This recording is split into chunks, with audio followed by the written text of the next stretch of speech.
This is Duke University.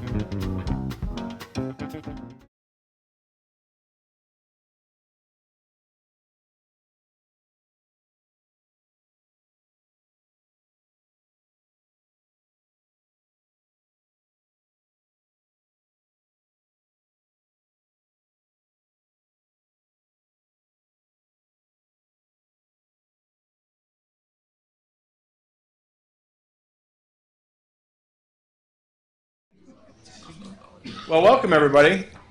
My name is Matt Nash, and I'm the Managing Director of CASE. For those of you who are in the room who aren't familiar with us, we're the Center for the Advancement of Social Entrepreneurship, and we're a research and education center here at the Fuqua School of Business. We're really focused on promoting the entrepreneurial pursuit of social impact, and I think because of our mission is one of the reasons why we're so thrilled to introduce our guests to you this evening, and I think they're an outstanding example of social entrepreneurship. But before I do that, let me just give you a quick heads up that this time of year, CASE has a lot of different events and activities going on. So you should always keep an eye on our website, case@duke.org, and click on the events tab. Everything from lunchtime tomorrow, we have the former head of talent identification from the Acumen Fund, who's just back from an interesting year in India working on educational activities, will be speaking. Monday night, or I think we're in an education theme actually, or a literacy theme. Monday night, one of the founders of the Wiser Schools, which is an initiative of the Duke Engage program, and some faculty to start a women's and girls school on the shores of Lake Victoria in Western Kenya, is going to be here doing a springboard with us. That's where they share a particular business challenge, and the audience does brainstorming groups to help resolve that challenge. That'll be Monday evening. And then next Wednesday, the Net Impact Clubs of Duke, UNC, hopefully NC State, and the professional chapter of Net Impact will have a happy hour next Wednesday evening at Mez, which is the first kind of green, sustainable restaurant in the Triangle area. So there's a lot of events up on the CASE website. Let me just tell you a little bit about how thrilled we are that Better World Books could be with us, and that we're also welcoming back one of our very own alumni. I don't know how many folks caught the Time magazine issue about a week ago or so, but what thrilled us about it in there is you opened it up and you saw some of the great folks that we've had coming through Fuqua in the last couple of years, and one of the most exciting ones that we want to point out was Better World Books. And I want to tell you just a little bit about them briefly, and introduce you to Paul, who is the CFO, and then let them tell you a little bit more, introduce the team, and then let them share with you a little bit about them. But Better World Books collects and sells books online to fund literacy initiatives worldwide. And I'm particularly thrilled that Reginald Hodges, who's the executive director of the Durham Literacy Center, who's had a long career overseas himself and is a former Peace Corps volunteer, is with us because I think it brings to life the issues and challenges of literacy both here in Durham and overseas. With more than 2 million new and used titles in stock, they are a self-sustaining, triple bottom line company that creates social, economic, and environmental value for its stakeholders. They were founded in 2002 by 3 friends from the University of Notre Dame who started selling textbooks online to earn some money, but ended up forming a pioneering social enterprise. And it truly is a pioneering social enterprise with a business mission to promote literacy. Now, Better World Books is not a traditional company with a add-on cause component. You see this greenwashing sometimes where you wonder, is this really central to the mission? Actually, social and environmental responsibility is at the core of the Better World Books business and mission. They believe that education and access to books are basic human rights, and that's why books sold on betterworldbooks.com help to fund high-impact literacy projects in the United States and indeed all around the world. All books are available with free shipping to any location. And in case you're concerned about your eco footprint, your carbon, your green footprint, every order is shipped in carbon neutral with offsets from carbonfund.org. And then one of the coolest parts about the firm is that in addition to selling new titles, Better World Books supports book drives and collects used books and textbooks from around the world and distributes them to over 1,600 college campuses and partnerships with 1,000 libraries nationwide. And so far, the company has converted more than 25 million donated books into 6.5 million in funding for literacy and education worldwide. And over that, they've diverted more than 13,000 tons of books from landfill. So it's an amazing story. They've been featured in Time as a social responsibility pioneer in Fast Company. They are a B Corporation. Those of you who did a springboard with the B Labs, B Corp folks might be familiar with that. So Paul is one of our very own. We celebrate him, welcome him back to campus as a Duke and as a Duke MBA alum. prior to of the class of '92, but his prior experiences, he was the vice president of finance with Scientific Atlanta, which is a $3 billion Cisco company located in Lawrenceville, Georgia. He also worked in various financial management roles over 6 years in IBM's networking division in North Carolina, and he was also at Pricewaterhouse, now PricewaterhouseCoopers. I actually also was at IBM and PwC in my past career too, so we have some things in common here. Now, this is some cool stuff about Paul. He's an avid sports fan, and he was the first person to attend a home game at every NFL stadium in one season. That's the Gauntlet, which is a Guinness World Record. And he's also been a fundraiser extraordinaire for the American Cancer Society, and which was covered in a weekly column in USA Today and had appearances on the Bob and Tom nationally syndicated radio show. So please join me in welcoming Paul. He'll introduce the rest of his team and welcome the Better World Books gang today. Thank you. Thanks, Matt. That was a wonderful introduction. We appreciate it. It's always great to come back to Duke. I graduated in '92, and still some of my best friends and relationships are folks that I went to school with. So while you're here, take advantage of the time. I know you already are, but enjoy it. It's really a special time. What we wanted to do was go through an introduction of really our management, part of our management team, and then walk through a short video that was featured on CNN over the summer about the company, which gives you kind of a broad-based overview of Better World Books and what we do. And then we'll go into a slide deck for just a few points, and then really open it up to Q&A is really what we want to get to for anybody who has questions about the company or wants to have some stimulating conversation. But we'll start the team that's with me today. David Murphy, our CEO, joined Better World Books in 2004. And we'll do some self-introductions in a minute. And Xavier Helgesen, who is a co-founder of the company, who started the company back in 2003 with two other friends from Notre Dame. And we'll let Xavier tell a little bit about his story, about what gave him the passion to start Better World Books. And we're actually going to start with Xavier from a chronological standpoint and give you an overview of how the company was started. And then we'll talk about David's experience and then me joining the team. So, Xavier? Thanks. Great to be here, everybody. I never thought I'd be addressing a business school as a bookseller of all professions. I put that on my passport now, and I kind of love it, but I never expected that. So we started Better World about a year. My friend Chris and I, about a year out of college, we had sold off our roommates' books when they had left college and they'd had jobs lined up. Chris and I hadn't, so we had a little more time on our hands. So we lived at the old apartment for the summer and sold off everything. And the books, we tried to sell them to the bookstore, and they wouldn't really give us any money, so we took them back. And Chris asked me, "Is there any websites we can sell these on?" I was like, "Yeah, I heard of this one called half.com. I don't know if anybody uses it, but." So we put these books on, and just like wildfire. I mean, it was $50, $60 for these books that the bookstore didn't want. And we were both, I think, making more money going to the post office in the morning and mailing our books than we were the rest of the day going to our jobs. And we thought, wow, if someone could just figure out how to get a bunch of these books in one place, they'd really have a business. And so we came up with this idea of a book drive. And we thought, well, we don't really know what books we can buy. It'd be really hard to go stand in front of the bookstore, and probably not even legal to go, stand in front of the bookstore and ask everyone for their books. But could you just ask for donations and essentially give a donation option for books? But instead of using the books directly for a good cause, you sell them to other people and use the money for a good cause. And so the local community center was kind enough to give us their back room to store all these books. And so we ran a book drive, got about 2,000 books, brought them into the back of the community center and cataloged them all summer. And our first day of sales was like that commercial you saw where it's like you're really happy when you get ding the bell for the first order, and then it just starts going ding, ding, ding, ding. Oh my God, how do we ship all these things? And so I think Chris spent about 2 hours at the post office just with a huge stack of books, putting stamps on them and stuff.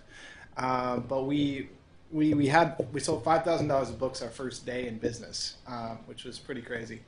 And so from there we decided, well, that was one campus, and there's a bunch of campuses in the country.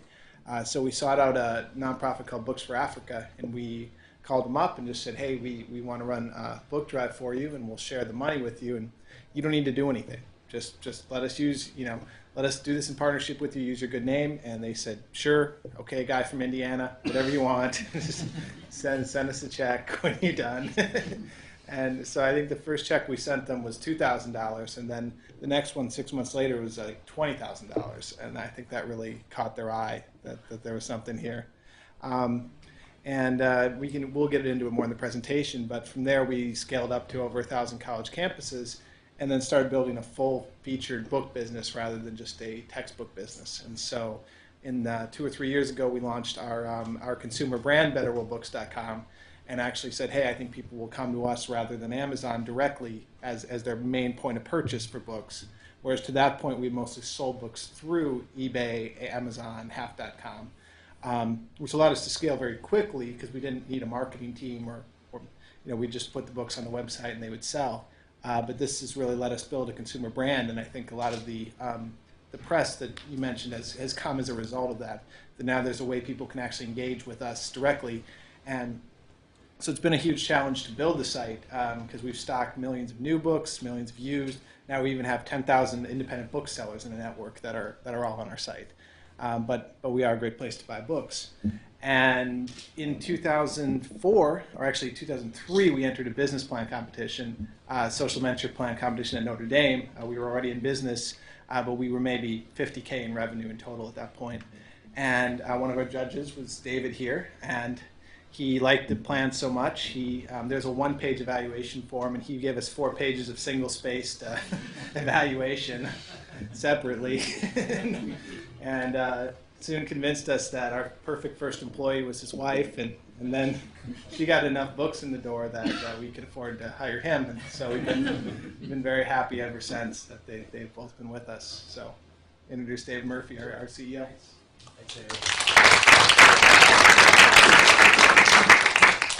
Well, the wife part was, Mary, my wife Mary jumped in and was one of our first regional directors that run campus book drives.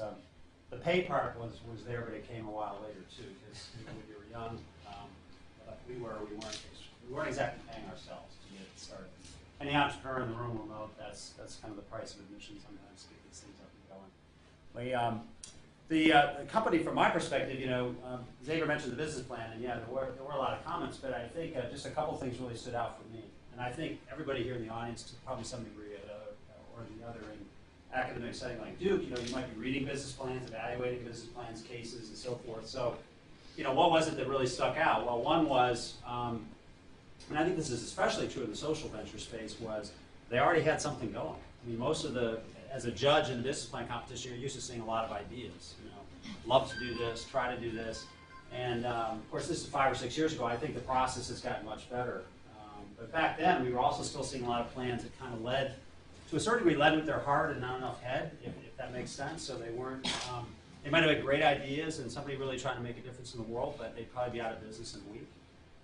So you just, you had to kind of bring that business rigor to it. Conversely, again, with their plan, these guys had run a few book drives, they had real revenue, like Xavier mentioned.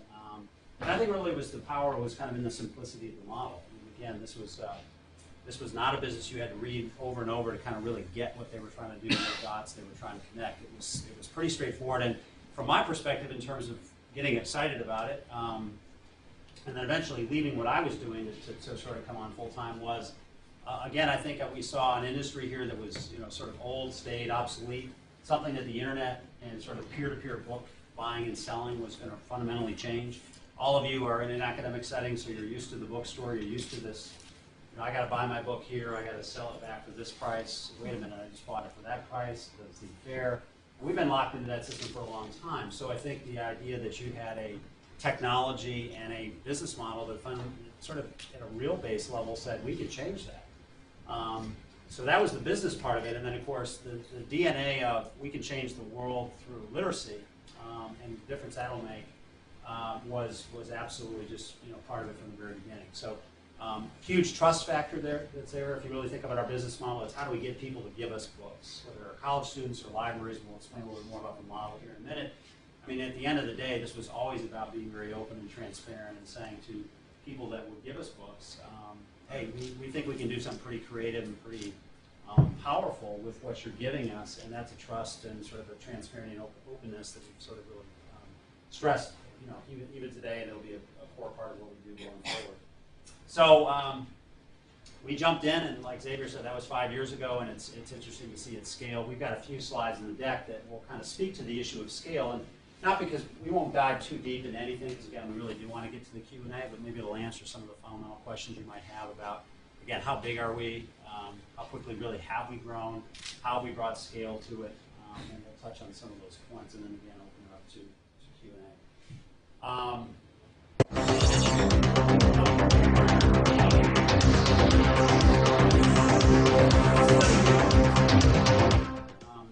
And now for the bright side, CNN business correspondent Stephanie Elam profiles a company that aims to make the world a better place, one book at a time, and it might also mean a good deal for you.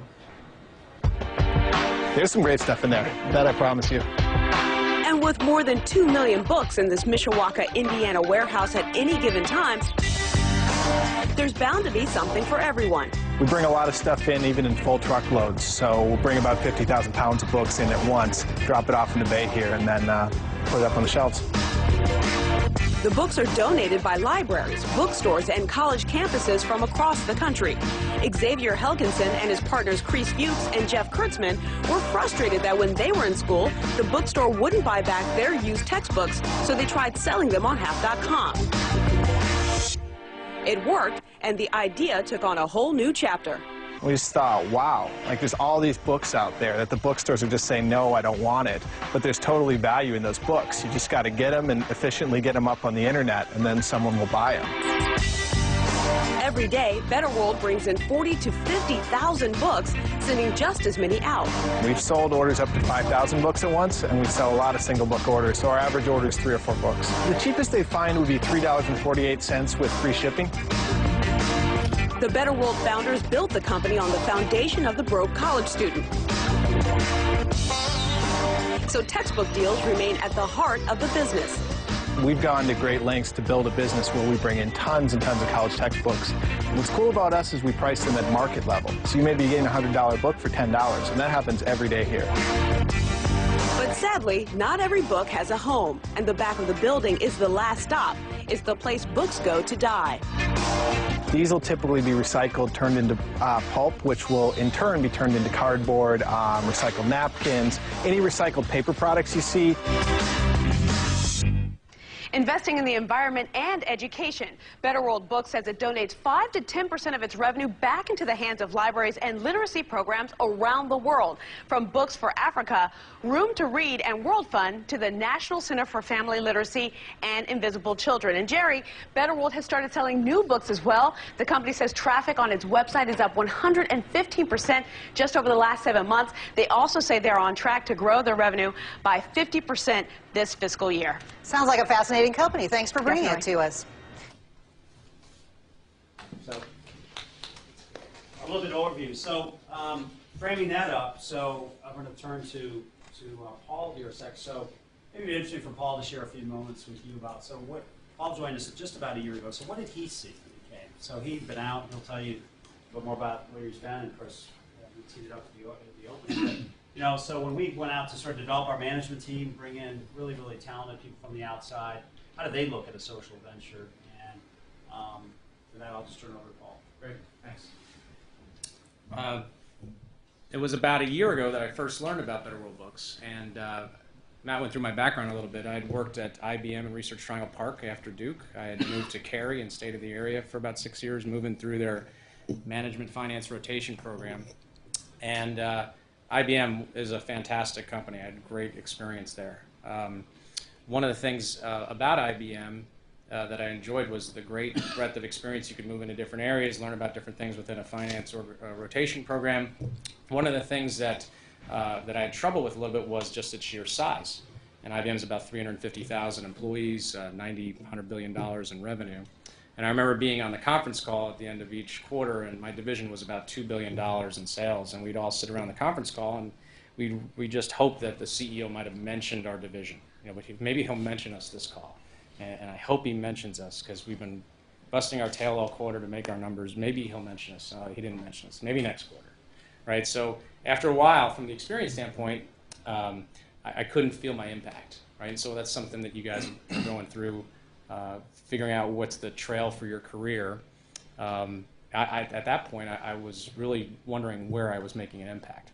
And I decided to move to Atlanta and take a job with a company called Scientific Atlanta, which was about $1 billion in sales, still a very sizable company, but mid-market. So I went right into a role that supported the CFO and the CEO on the board and really could feel my impact, and was there for about 10 years in different various finance roles. At a point about 3 years ago, Cisco Systems came in and acquired Scientific Atlanta. This happened in 2006. And Cisco, another great company, world-renowned in technology, world-renowned in employee intelligence, benefits, et cetera, everything, just a fantastic top 10 company to work for. But again, I found myself in a $3 billion division of a $40 billion company. And I remember reading the analyst report said, fantastic acquisition by Cisco. Scientific Atlanta's got video technology, Cisco's got data technology, but Scientific Atlanta's either going to have to double or go away to impact Cisco's stock price. So then again, I found myself in a small division in a larger company. But one of the things about Cisco is it's headquartered in San Jose, California. And I already established roots in Atlanta for the last 10 years, so I started thinking, is it time now to look? And last summer I found about Better World Books. In the financing round, the Series A round that the company raised to raise $4 million last April, one of the requirements was to go find a CFO. And so when I found out about it, I was really intrigued. E-commerce, technology company, growing, headquartered in Atlanta, about 300 employees worldwide. Started looking at the social venture component of the company because my whole career had been in the for-profit side. And in my mind, I struggled with this because I compartmentalized my entrepreneurial and for-profit side during the day job, and then my night job might have been philanthropy, right? How do I support the American Cancer Society? How do I support junior achievement? How do I support JDRF? How do I go on wacky football trips to raise money for other nonprofits? So I kind of always had compartmentalized those thoughts, and I was like, wow, there's actually a company that blends those two things, a triple bottom line, for profit, for good, people, planet, profit. And started digging into it a little bit more and felt, wow, this is really interesting. And I remember one of the first conversations I had with David about a year ago was, you must really sleep well. Sometimes I toss and turn about making my numbers or hitting the plan or really, and then at the end of the day, I'm really focused on shareholder results. You're actually focused on changing the world. And so that really attracted me. So it's been a year. One of the things that I really thought about, and you'll see in your careers, was the cognitive understanding that you may be able to help, right? And there's an attraction to that I may be able to bring something to the table to a company that's 6 years old, because I work with companies that are 50 and 60 and 70 years old. So processes, people, situations, right, that you may have seen, you can maybe add some value to, especially to such a young company, and you can get your fingerprints on a whole organization. So that was very attractive to me. And as you can see, the company has got a really good heart. And the people that I talked to the VCs, I talked to the people on the board before I joined and just said, wow, these people really have good hearts. So that was very attractive to me. As well as, and we'll get into some of the slides, and David will go through our deck, but you'll get to see that the company is scaling and growing. And that is also a very fun thing to be associated with. So with that, I'll turn it over to David to go through our slide deck. And then we really want to open up for Q&A. Anything you guys want to learn about the company, we'll be happy to answer. Sure. Thank you, Paul. Again, we'll get through this fairly quickly, and hopefully it'll get it, just give you kind of a good foundation of where the company is today.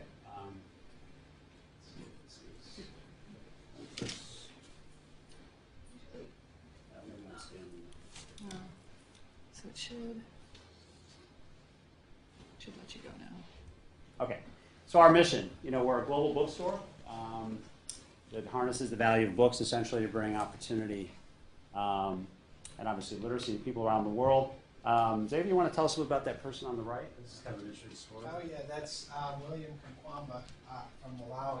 those are his first books he's ever owned, but he actually got those like 5 years after he did something remarkable. With a book in his local village library, he got the idea to build a windmill. Got the idea that he could create some light to help his sister study by something other than the paraffin lamps.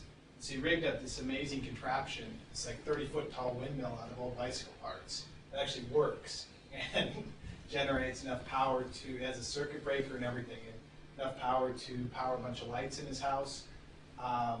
And he became kind of an internet sensation because of that. And he's spoken at the TED conference and now has a book coming out next week. So I'm helping plug his book, which I think is actually, I think it's going to be a hit.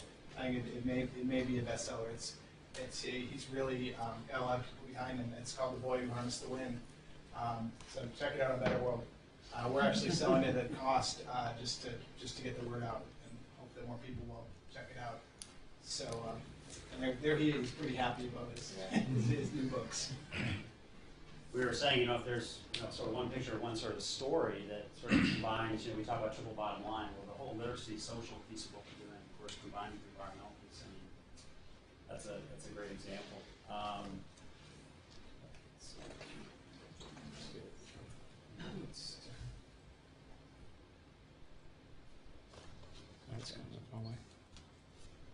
All right.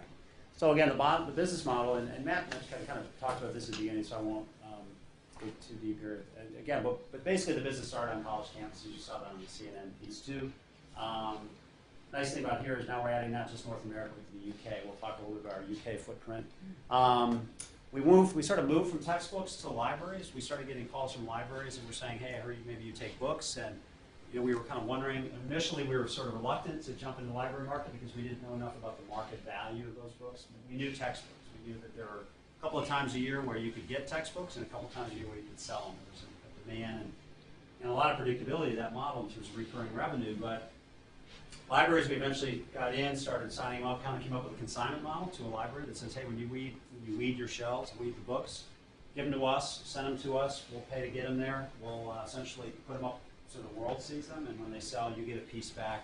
And the literacy partner that you sort of attach yourself to will get something back too. That could be one of the major literacy partners that was mentioned in the video, somebody like Books for Africa or Room to Read. But it could also be a local or regional nonprofit, perhaps, that the library has already partnered with.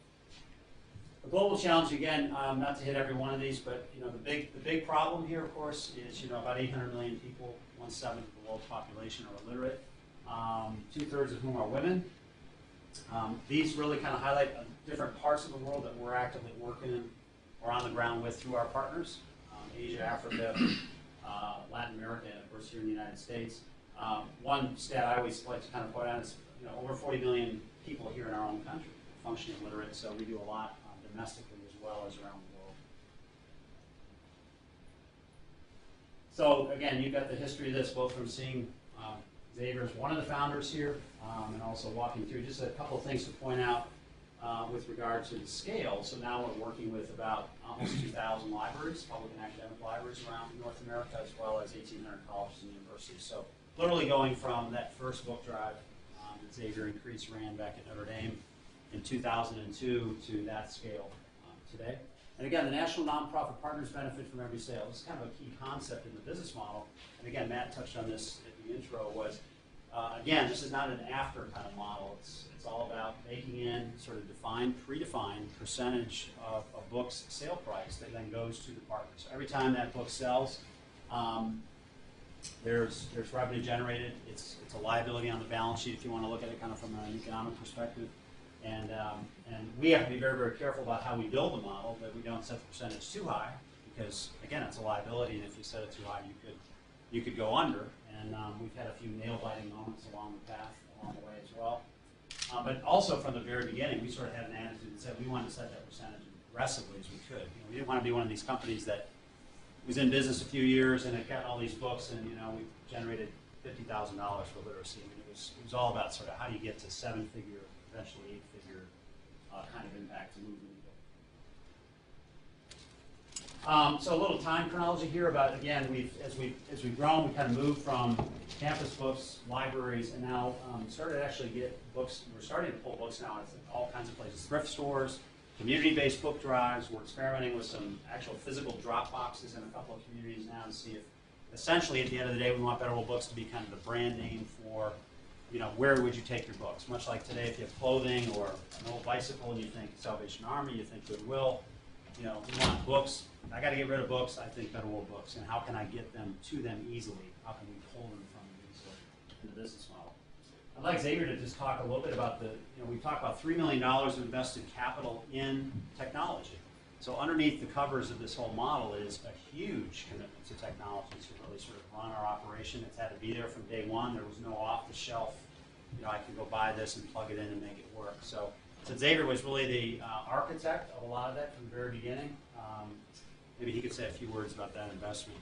Yeah, I had a tech startup in college actually, and graduated in 2001, middle of 2001, which is an extraordinarily bad time to be a tech guy or have a tech startup. So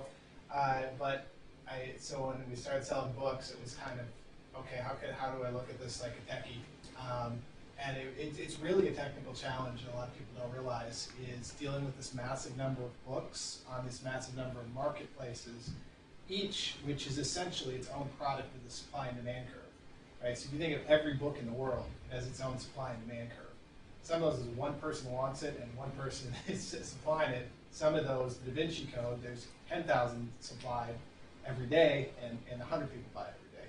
And so the most recent textbook's probably the reverse. There's just not enough used copies in the world, so everybody has to go buy new copies of it. So we approached it like a software challenge, and we recruited a Russian firm actually in 2003 to start coding on spec for us, a platform to kind of manage all this information, and tie together inventory and orders and customer service, but do it in this world where instead of selling direct to the customer, you're actually selling through Amazon and through eBay and through half.com, which is a whole different level of complexity because you have to speak Amazon fluently, you have to speak eBay fluently, you have to make sure you're saying the same thing to each one. We built this to about 21 online marketplaces. For instance, Amazon Japan. We sell 100 books a day on Amazon Japan. We price the books in yen, we price it with local shipping, and we have Japanese language customer service. And our Japanese price may be completely different than our US price. So it's been really powerful, and it's also, I think, been a competitive advantage. It's actually been a huge competitive advantage. We didn't really ever look at it as a problem, as, oh, we can't really do this business because there's no real software out there to do it. We always kind of thought, well, that lets us get a huge step ahead of everybody else, and in a way gives us a lot more cushion to build the business how we want to, rather than being down to the last, point of margin with someone else. And then we've talked about the brand. So late 06, early 07, we launched BetterWorldBooks.com. Much like Xavier was talking about from the very first day when we sold that first book, we had another one of those moments where you put your own website up and hope someone comes and finds you from all the rest of the 21 marketplaces. They did, and we sold that first book, and today on any given day, we're selling either the most books out of our company through BetterWorldBooks.com or the second most to Amazon. It's kind of neck and neck on a lot of days. And again, from a scale perspective, that's up to about 3,000 books a day a few years later. This is the site. If some of you have been there, great. We appreciate your business. For those of you who haven't, whether this was a few weeks back, obviously, when people come back to school, but it is a full-service bookstore, so new books, used books, all kinds of titles and genres, as you can imagine. We certainly would love to have you come to the site and be a customer, so consider that an open invitation anytime. A little bit of scale in the marketplace, so we've pulled in about 25 million books, sold about 8.5. You can see the numbers here, coming up on 5 million unique customers. One of the top 5 sellers on Amazon. So again, really just to give you an idea of sort of the breadth of the scale and where we've come from in 5 or 6 years. Same thing on scale. I mentioned earlier about the UK, so the footprint down here. So last year, about this time last year, we launched Better World Books UK in Edinburgh, Scotland. 15 little, smaller warehouse compared to what we have in Indiana for sure, but again, the infrastructure is there essentially to say, hey, we're in a part of the world that's obviously very literate, English language and demand for English language books, and can we start to essentially pull books out of UK libraries, out of UK thrift shops, out of UK colleges and universities? And the answer is yes. just signed up, I think, our first library in Ireland 5 or 6 days ago, so we're kind of excited about that. So the model's coming up. Same thing, I think it was October 24th last year when we sold our first book, and now I think we're selling a couple hundred, 300, I think north of 300 books a day, just in the UK. You can see there again, about 3 million books in the warehouse, and run rate up at north of 40 million. Paul will talk about this later, but about an 80x growth in revenue in 6 years. Again, not to get into all the detail here, but when Xavier was talking about technology and all that complexity, if you look at the second block there, things like, we're adding 5,000 books an hour, we reprice 4 products a second, over 1 billion competitive prices stored, really just to underlie the importance of technology and how we build the business and what's really allowed it to scale.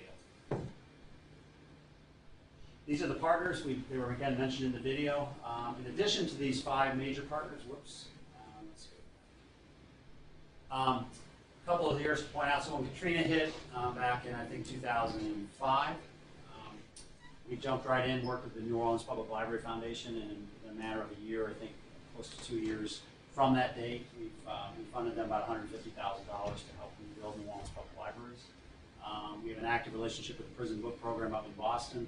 And as it's mentioned at the bottom, we actually work with about 80, I think it's close to 90 nonprofit partners now through the relationships with the library model. So we do allow a library, if they want to come in and work with us, if they've already have an existing relationship with a literacy group in their community and they want to keep that, we do a little due diligence, but if the nonprofit's been around, they're active, it's a great nonprofit, there's a solid relationship, we obviously just say, fine, attach your revenue stream essentially to them.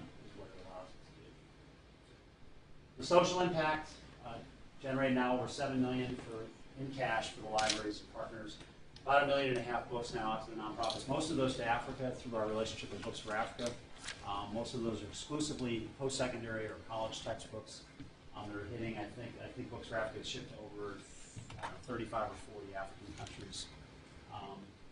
And generated about $1.5 million for campus groups. I've sort of put that up in the social impact because if you run a drive for us on a college campus, we actually pay the student groups. Works out to be about 50 cents per acceptable book. So they view it as a fundraiser as well as obviously a very positive way to change the world. And a lot of them actually are so passionate about it, they actually take their funding and turn it right back and plow it into that particular nonprofit that they're supporting or perhaps somebody local. Again, the environmental impact, so again, this is all about reuse, huge power in reusing books, reuse, and then if you have to, recycle. So, you see about 20 million books reused or recycled, 14 million or so, which were diverted from landfills, and then again, these sort of corresponding metrics or indices that sort of track the environmental impact, whether it's trees, water, electricity saved, or whatever. Down at the bottom, we actually put together a carbon offset program, which again, I'm going to have Xavier say a few minutes about, since he was involved in sort of creating and designing it, so that every time we do ship to you, as Matt mentioned, it's a carbon neutral shipment. You want to just talk a little bit about how that came together? Sure. It's it actually brings up when we set about designing our e-commerce site, one of our big questions is what can we do differently, right? We should take all the good ideas from Amazon and from BarnesandNoble.com, but we should also make ourselves unique. We can't just be that with a different logo stamped on it. And so one of the things we thought we could do is the carbon offsetting shopping cart, which is always an idea of true pricing, right? That you pay closer to what the true impact of your good is, or service, rather than externalizing the carbon emitted or any kind of social or environmental damage otherwise. So the carbon offset's a small way to do that. It's only a few cents per book. We just calculate it when you're checking out, and it's checked by default in the cart. We used to make it required. We had a few politically opposed people to that email us and say, I'm never buying books from you again, blah, blah, blah, blah, blah, which we were okay with. But we finally decided, hey, people should at least be able to uncheck that and still buy the books from us if they would like to. But the vast majority of people don't do that. The other cool thing we did when we designed the site to make it different is we flipped the shipping equation and we just said free shipping on everything. Just build it into the prices. Don't worry about it. Even if you buy one book for $4, it's free shipping. And when we did that, we realized we could do $4 anywhere in the world shipping. And so we actually subsidize a little bit harder to reach places, the Angolas of the world, through the Canadians and the Brits, which we think of as kind of another little social good. And we have these really interesting customers come to us. One of our biggest individual customers is in Malawi, and he buys books for this Catholic university there out of his personal checking account. They take about 2 months to get there, but they reliably arrive at the University of Malawi. So it's pretty interesting.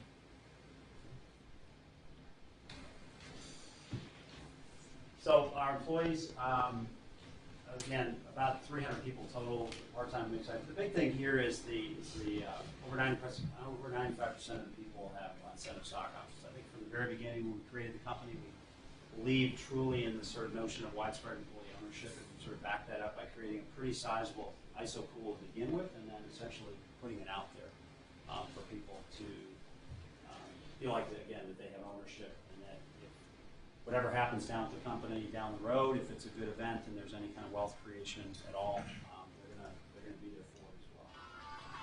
I'll let Paul speak to the financial piece here. Yeah, thanks, David. So you can see that the trajectory on growth of revenue is fairly strong.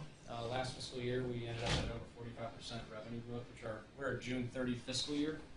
So we ended at 2009 with about $31.5 million of sales. We're on a projection this year to probably be at about 40 to 45, closer to 45. So we're somewhat bucking the trend from an economy standpoint. But if you have a high value proposition to the consumer, and we're a very low cost product offering, used books, free shipping, with a social mission, I think that resonates with consumers. So we've actually been really bucking the trend. When you look at the economy over the last 18 months. One of the things that we've been focusing on, really over the last year, is becoming EBITDA and net income profitable.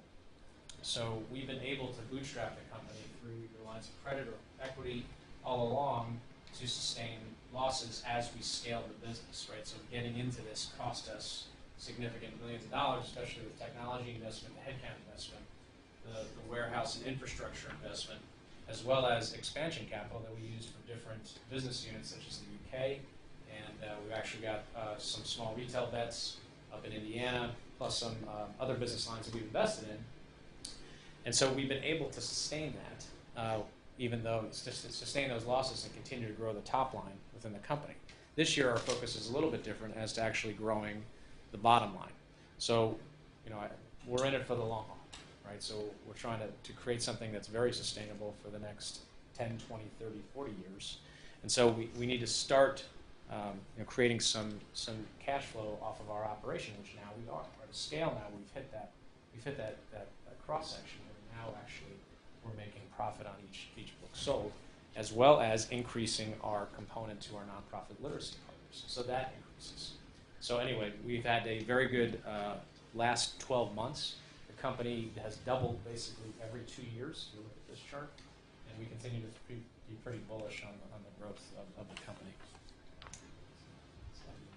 Yeah. So on our last slide, we are. Any folks know about the B corporations? We are one of the founding 5 companies of B corporations. For those who don't know it, B corporations are a new kind of company. It's a social purpose entity. It's basically different than a traditional company because we include not just shareholders in our articles of incorporation, but also stakeholders with a triple bottom line focus of people, planet, and profit.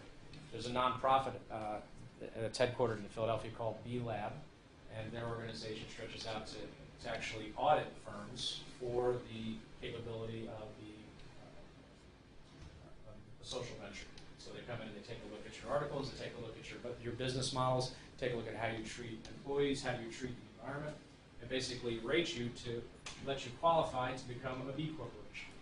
So there's probably about 200 total B Corps at this point with a collective revenue base of over $1 billion. They span many different industries. Every industry you can think of is probably represented.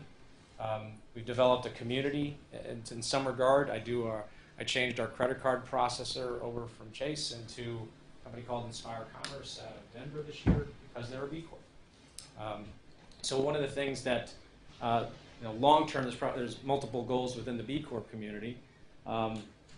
One of them probably being a social capital market, which is actually being started by a few folks where in a traditional capital market, a company like Better World Books would constantly get pressure on the social mission component of the company. Again, it's built into our business model. It's not an afterthought.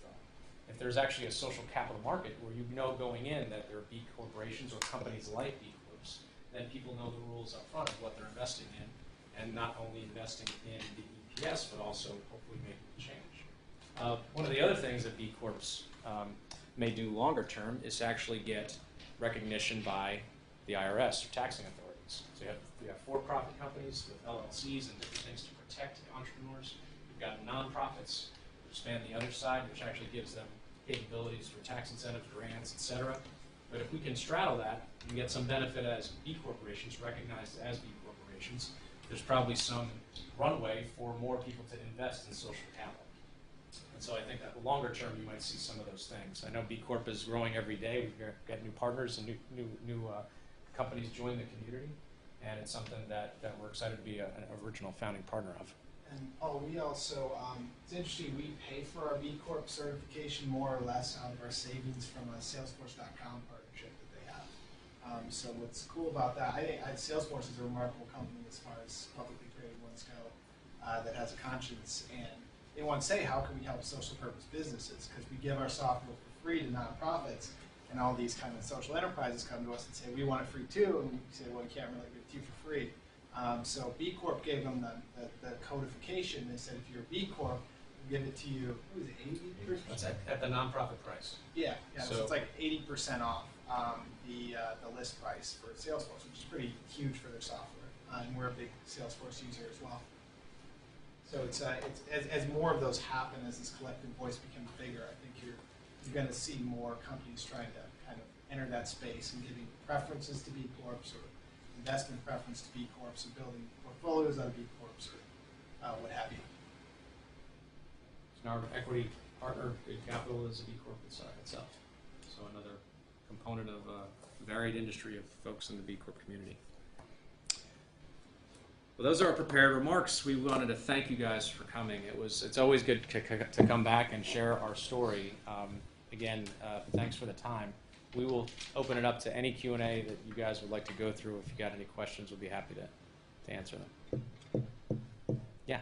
I'm curious what the phenomenon of ebooks and Kindle does for the components of your triple bottom line. I can imagine the environmental piece is great, but in terms of affordable access to books and profit, yeah, so I'm curious how you guys have encountered that phenomenon. Yeah, it's a really good question. One of the things that the book market in total is about a $25 billion industry at this point, with a fractional component of that of being a digital or ebook business. And we're following the digital market very closely. There's some tactile things about books that may make a long runway for the total conversion into the ebook business. But from an environmental standpoint, obviously, it's got a lot of benefits. But for one of the low cost way to fight illiteracy is that of a single book. And so when you can't get that cost component down to actually distribute that worldwide, there's still going to be a market for the printed book. And I think it was World Bank actually did a study that said the most cost-effective way to fight illiteracy is a single book. The next most cost-effective way is actually to hire a teacher. So we think there's still a long runway for the physical printed book. Now, that being said, how does that impact us long term? Can we be a component of that business? Can we print on demand digital copies? Can we sell ebooks on our site and be a reseller? So there's a lot of strategic things that we're actually working through. I don't know, David or Xavier, if you have any comments. I was going to say I believe it's kind of a myth that an electronic reading device, at least the current generation, are more sustainable or environmentally sustainable than a book.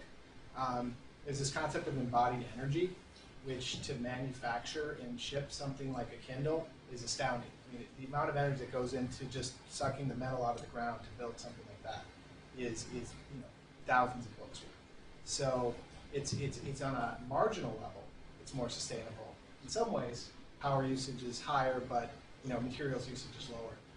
There's incredibly sustainable ways to print books. The problem is most people aren't doing it. So it's a multifaceted question. The nice thing is most of our books are actually cheaper than their ebook equivalent. So I'm bullish on the used book market in that respect too.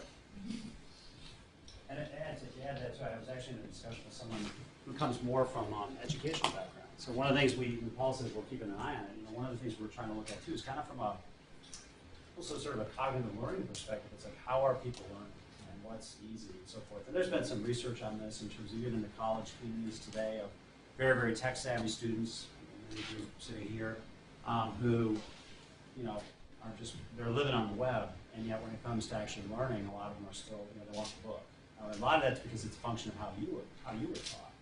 So, ultimately the devices will get better and the technology will get better. So a lot of it's maybe just device constrained a little bit right now, but it's really interesting to sort of read what's out there in terms of how people learn and ultimately where they learn. Where does it get disrupted in their learning cycle? So, for example, everybody's saying in 5 years there's going to be no college textbooks because it's all college kids. And well, that if anything, it might start to happen there, but I'm kind of in the camp right now there's some reading I've been doing that's saying, well, until you actually introduce ebooks in 3rd grade, or K through 8 or wherever, where kids are learning all the way up the cycle, well then, obviously by the time they get to college or university, they've been ebook users for a long time. So, that gets into questions like, when do public school systems that are strapped today, start going out and buying devices for all of their students and so forth. So to Paul's point about there's a long road here. I think you got to think about the learning side too, as well as when does it formally get sort of introduced institutionally through the education system.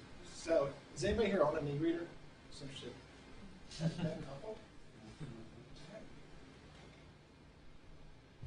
Let me first congratulate you for such a great enterprise, which is environmentally sustainable, socially useful, and economically profitable. What you have attained really is optimization of resources. My personal experience with the textbooks is either they are not readily available or they are far too costly. I was just wondering, for a nation which has attained such high levels of literacy and which is in the front ranks in knowledge society in the world, why is it that, what is the economics behind? Why is it that textbooks are so costly here? I just want to know. Good question. That's a great question. It's something that we've all had a lot of interest in. The truth is, it's a lot like the pharmaceutical industry and the current healthcare debate that we're having.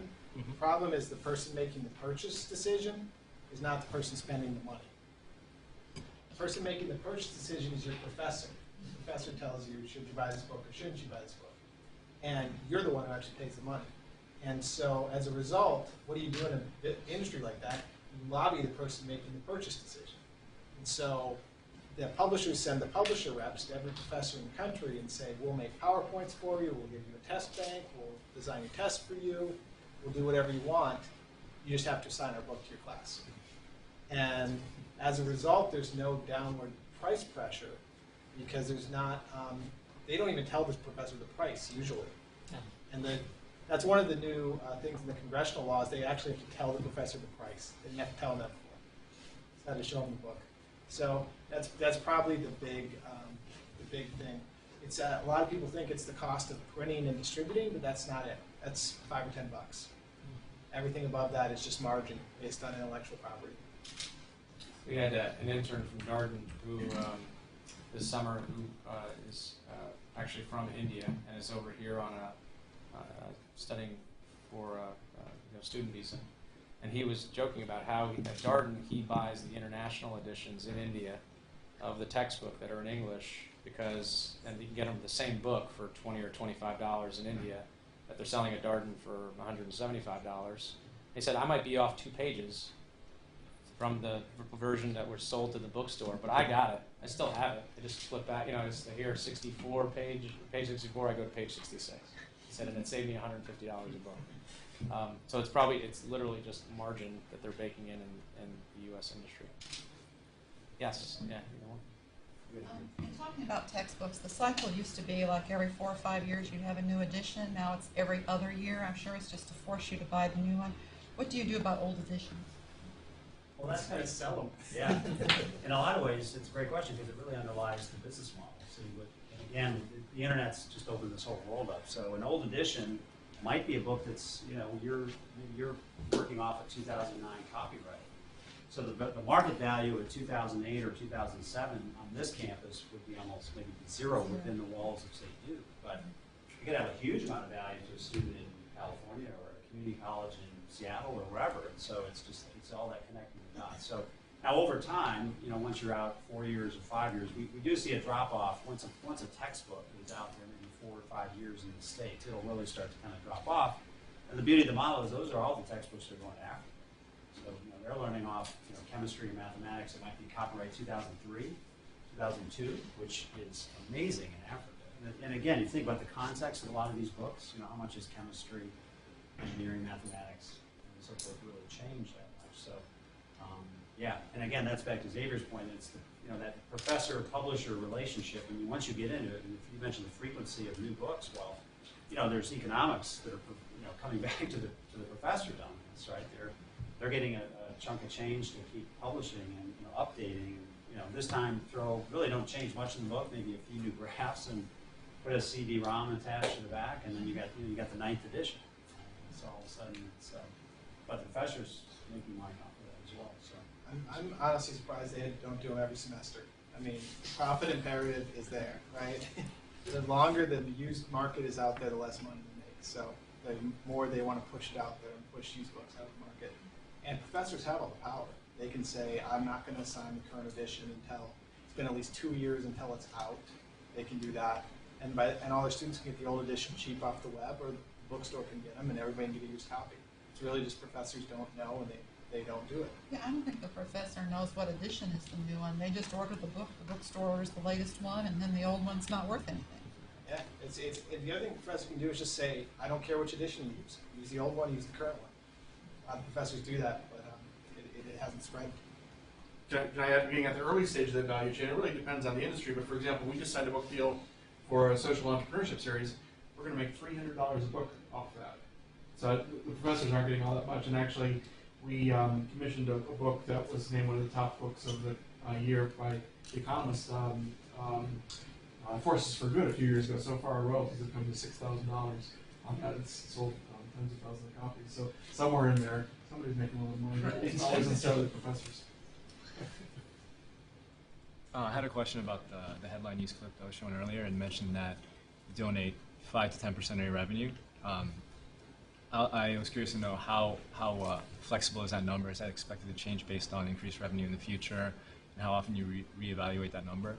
And just one more additional question for Paul, I guess. As a CFO of a company with a social mission, how does that change your approach to financing?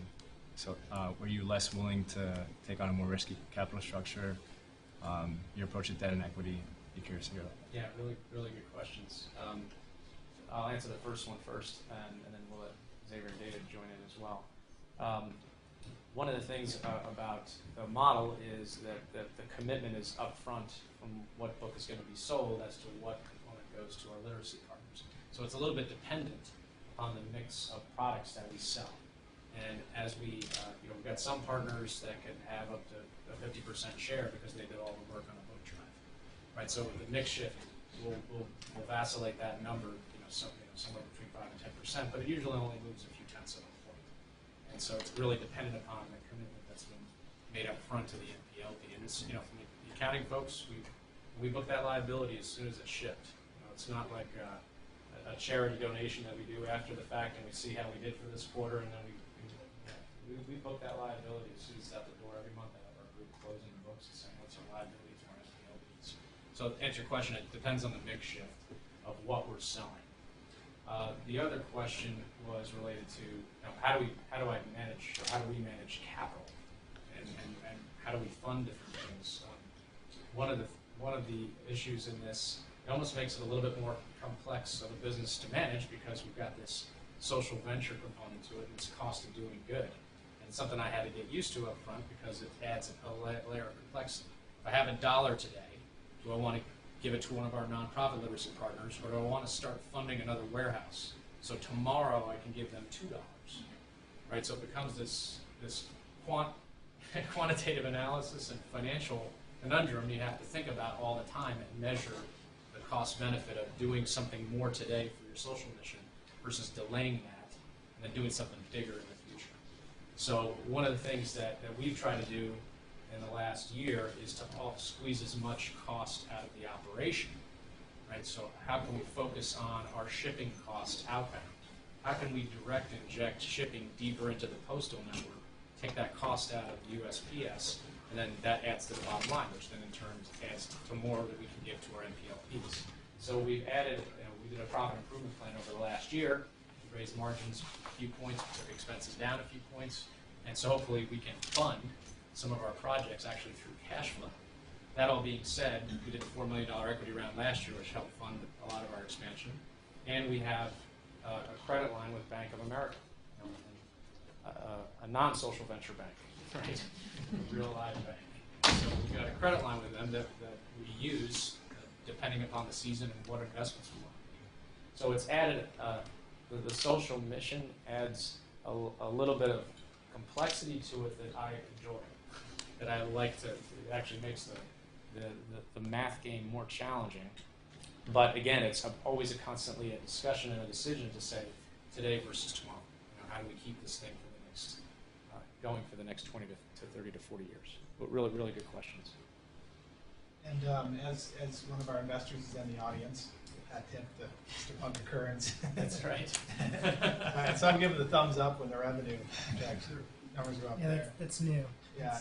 That's good. I mean, really, you have a significant number of shareholders in the company between us and we all want to see it make a profit. I mean, I think that's one of the things that we even had to get used to a little bit because we had so much, early on we were so focused on establishing our credibility, and there's this huge skepticism about this area of business, and so it's really being changed in my thinking to just say, hey, the more profitable we are, the more we start to prove out this space, that it's with the right business model, you actually make more money doing this than without it. And I think part of that comes to your customers. I think it brings a really compelling value proposition to your customers. I think it brings it to your partners. I think it brings it to recruiting. And if the sum of those three things is greater than your contribution, then you actually have a more profitable business. And I think that's played out